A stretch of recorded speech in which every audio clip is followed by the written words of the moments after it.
Това е Моменти, интимното продължение на видеоподкаста Нов човек. Ще чуеш как ние, Оля и Оля, водещите на сезон 3, почувствахме разговорни в епизода и какво ще ни остане в сърцата. Вземи своето. Чуваме ли звук? Да бе, върти човека за... да, пак. Значи, този епизод, който беше с Оля Малинова, такъв трябва да бъде всеки епизод на всеки подкаст. Това беше едно специално преживяване, една специална среща за мен. Аз роних сълзи от радост, от мъдрост. Тази жена удивителна е. Просто дойде и беше толкова открита, толкова искрена, толкова без да се притеснява от най-гадните и черните си моменти. И просто беше вдъхновяващо. Не знам каква друга дума да използвам, без да звучи клиширано. Аз мисля, че всеки би очаквал, че тя ще е открита. Интересното е дали биха очаквали, че ще е сериозна. Да. Защото всъщност няма как, познавайки, докосвайки се до нейния образ, ти виждаш, че това е човек, който няма проблем да е открит. Въпросът е, че човек, който може толкова много да те накара да се смееш, може да бъде за миг сериозен и да ти каже: хора, бъдете мили към себе си.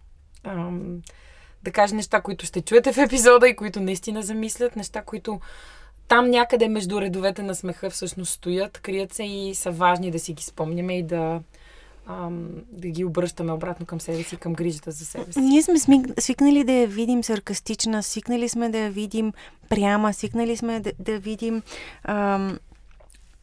директна, но това, което тя беше днес, беше истински открита, откровена и мека, и внимателна, и имаше нежност в нея, имаше всичко, каквото една жена трябва да има и аз направо...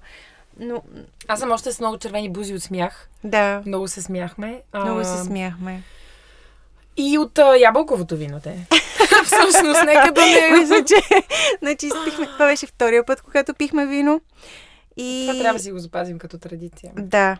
Елексир от боговете. Ще стане някаква традиция. Но виното беше много хубаво. Ябълково вино. Тя специално го беше донесла за нашата среща. Беше донесла една специална чаша, която ще видите. Говорим си много за мъжете в живота ни, за трусовете в живота ни, за приятелките в живота ни. Приятелите цялостно, да. Аз винаги много внимавам да не стреснем нашите мъже слушатели.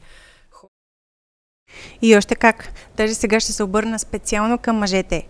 Не защото само мъжете могат да вършат инженерна софтуерна работа, но и защото искаме да ви поканим да видите какви са отворените позиции в Blank Factor за работа по комплексни и интересни проекти с отлични специалисти, международни клиенти и най-новите технологии за разработване на full-stack решения. Обработка, анализ на данни, дигитални продукти и корпоративни AI решения. Така че скачайте в сайта на Blank Factor, наши партньори за моменти този сезон, и ще се радвам да намерите вашето следващо работно място. Хора, спокойно, този епизод е слушаем с кеф от всякакъв вид полове. Най-накрая си говорихме за децата в живота ни.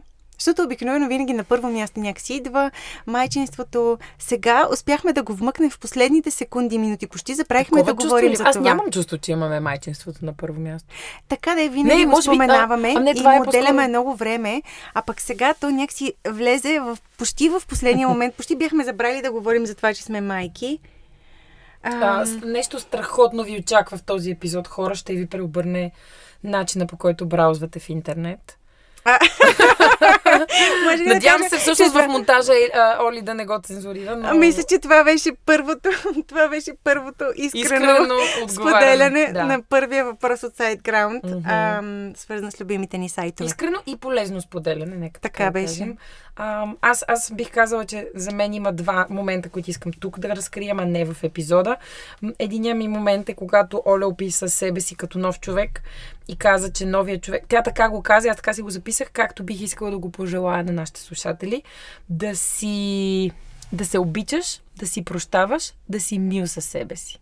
Това ви пожелавам, мили хора. Думите на Оля Малинова.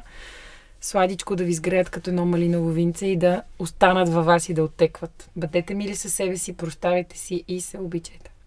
Да, и ние ви обичаме. До скоро! До скоро! Това е Нов човек. Един подкаст за промените в живота ни. Специален гост-водещ на сезон 3 е Оля Минева, а гостуващ фотограф Вихрен Георгиев. Нов човек е една продукция на подкаст Creative Hub с екип. Асистент продукция Вероника Йотова, звук на терен Георги Вълчев, музика Марио Балтаджиев, творчески директор Лада Янкова, режисьор и оператор Крум Янков, автор и водещ Олга Василевска, домакин за снимките Бета Хаус София Тауър 2. Очакваме следващата ни среща, а ако и ти припознаваш себе си като нов човек, пиши ни.